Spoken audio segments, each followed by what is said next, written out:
सुप्रभात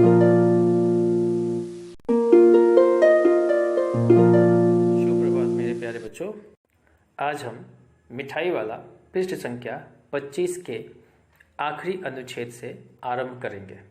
इससे पहले हमने यह जाना कि कैसे जो खिलौने वाला था वह 6 महीने बाद आकर फिर से मुरली बेचना शुरू कर देता है, और वो भी बहुत ही कम दाम में।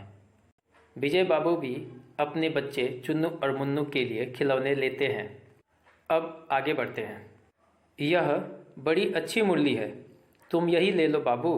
राजा बाबू तुम्हारे लायक तो बस यह है। हाँ भैये, तुमको वही देंगे, ये लो। तुमको वैसी न चाहिए? यह नारंगी रंग की। अच्छा वही लो। ले आए पैसे? अच्छा ले लो, तुम्हारे लिए मैंने पहले से ही यह निकाल रखी थी। तुमको पैसे नहीं मिले? तुमने अम्मा से ठीक तरह मांगे न होंगे। धोती पकड़कर पैरों में लिपटकर अम्मा से पैसे मांगे जाते हैं। बाबू हाँ, फिर जाओ, अब की बार मिल जाएंगे। दुअन्नी है तो क्या हुआ? ये लो पैसे वापस लो। ठीक हो गया ना हिसाब? मिल गए पैसे। देखो मैंने तरकीब बताई। अच्छा अब तो किसी को नहीं लेना है, सब ले चुके। तुम्हारी माँ के पास पैसे नहीं है? अच्छा तुम भी यह लो।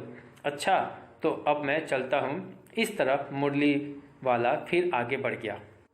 विजय बाबू के मुरलियाँ ले लेने के बाद मुरली वाला बच्चों के भीड़ में व्यस्त है, और वह बच्चों से तरह तरह की बातें कर रहा है। वह कह रहा है कि यह मुरली बहुत अच्छी है बाबू, यह तुम ले लो, यह तुम्हारे लिए बहुत अच्छी है, तुम्हारे लायक ही है। हाँ भैया, हम तुमको वही वाली मुर्गी देंगे, वही वाले मुरली देंगे, ये लो। तुमको वैसी चाहिए ना? हाँ तुम यही मुरली लो, नारंगी रंग की। नारंगी रंग अर्थात संतरे वाला रंग। किसी और से पूछता है कि पैसे लेकर आओ? अच्छा मैंने तो तुम्हारे लिए पहले से ही मुरली निकाल के रखी है। ओ तुमको पैसे नहीं मिले? दूसरे बच्चे को कह रहा है। लगता है तुमने अपनी अम्मा से ठीक तरह से पैसे नहीं मांगे, जिसके कारण तुम्हें पैसे नहीं मिले। अब मैं तुम्हें बताता हूँ कि पैसे मांगे कैसे जाते हैं। मुरली वाला बच्चे को बता रहा है कि पैसे कैसे मांगे जाते हैं। पैसे माँ की धोती पकड़ कर मांगे जाते हैं, उनके पैरों से लिपट कर मांगे जाते हैं, तब जाकर पैसे मिलते हैं। अब ठीक है, अब जाओ अच्छे से पैसे मांगो, जरूर मिल जाएंगे। अब की बार मिल गए? अच्छा हाँ मिल गए, कोई बात नहीं। दुअन्नी मिली है? ये तो बहुत अच्छी बात है। दुअन्नी अर्थात 12.5 पैसे। तो क्या हुआ? ये लो पैसे वापस। मुरली वाला दुअन्नी लेकर बचे हुए पैसे उसको वापस देता है। अब हो गया ना हिसाब? इस तरह की बातें कर रहा है। मिल गए पैसे।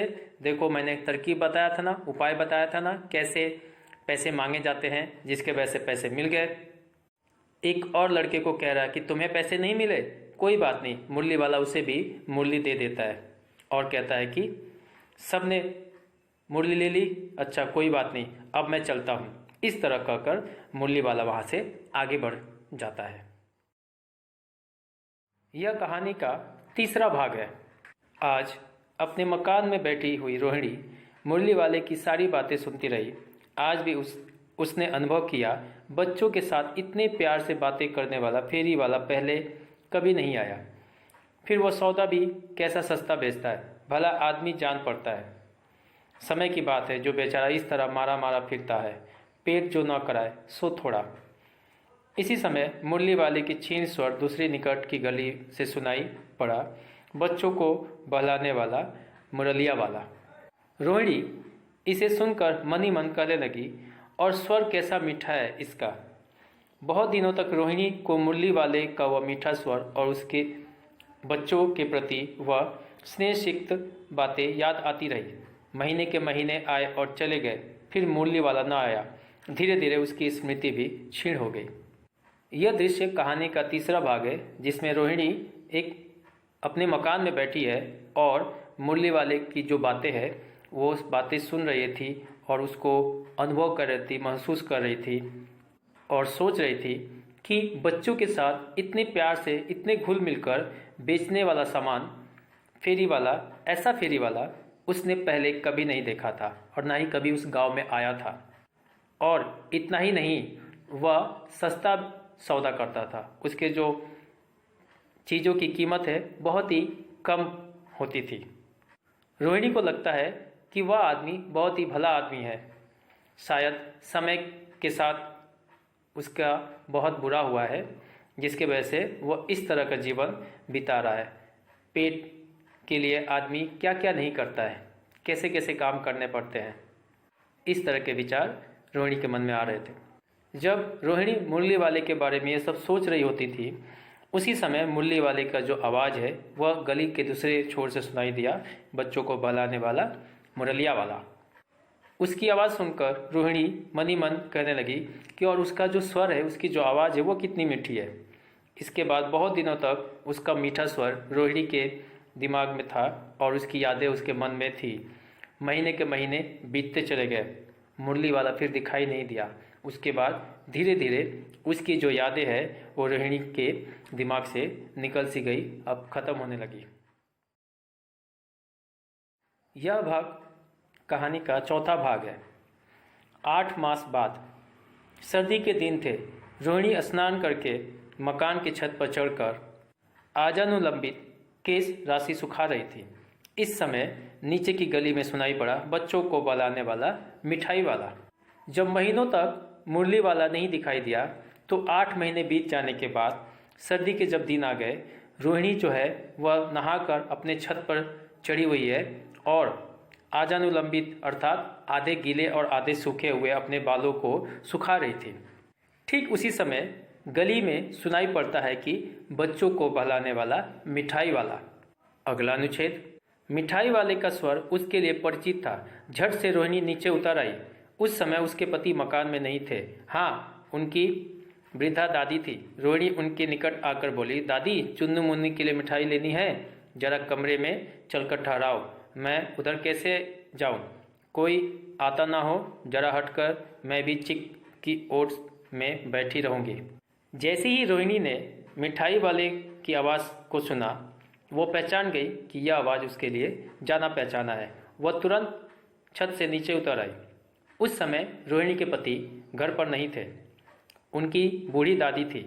रोहिणी ने दादी से कहा कि दादी, चुन्नू मुन्नी के लिए मिठाई लेनी है, जरा उस मिठाई वाले को अपने कमरे में ठहराते हैं। मैं वहाँ पर कैसे जाऊँ? वहाँ पर कोई आता जाता नहीं है। पहले के ज़माने में जो औरतें होती थी, घर के कामकाजी वाली औरतें, वो बहुत ही पर्दे में रहती थी। वो किसी पराये पुरुष के सामने आना पसंद नहीं करती थी, जिसके कारण उन्होंने दादी से कहा। रोहिणी ये भी कहती है कि मैं चिक के पीछे से बैठी रहूँगी।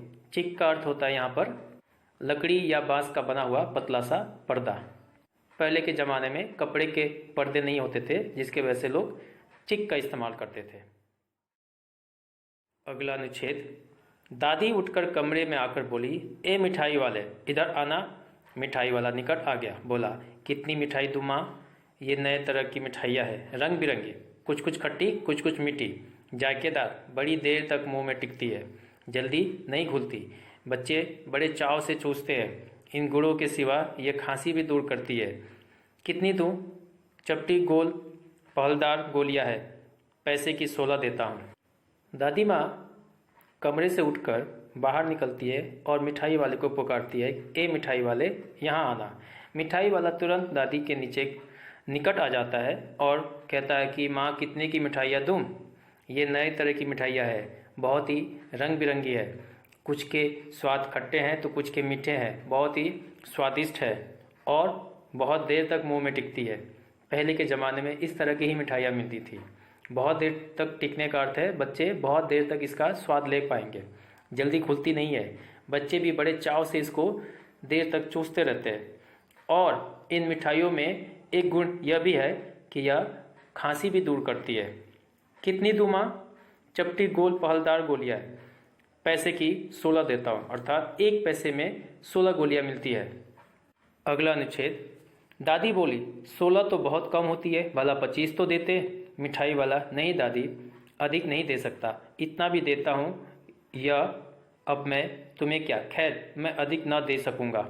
रोहिणी दादी के पास ही थी, बोली, दादी फिर भी काफ़ी सस्ता दे रहा है, 4 पैसे की ले लो, यह पैसे रहे।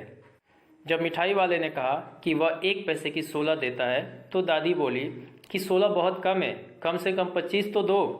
तो मिठाई वाला कहने लगा कि नहीं दादी, मैं इससे ज़्यादा नहीं दे सकता, इतना भी दे रहा हूँ मैं, इससे ज़्यादा कोई भी नहीं देगा तुम्हें। खैर मैं और क्या कहूँ, लेकिन इतना ही सच है कि मैं इससे ज़्यादा मिठाइयाँ नहीं दे सकता। रोहिणी वही पास में ही है, उसकी बातें सुन लेती है और दादी से कहते हैं कि दादी फिर भी बहुत ही सस्ता सौदा है, इससे ज़्यादा हमें कहीं नहीं मिलेगा, ये रहे पैसे, इसको लेने के लिए कह दो। वो 4 पैसे दे देती है वहाँ पर। मेरे प्यारे बच्चों, आज की कक्षा में इतना ही, शेष भाग हम अगली कक्षा में पढ़ेंगे। धन्यवाद, सबका दिन शुभ हो।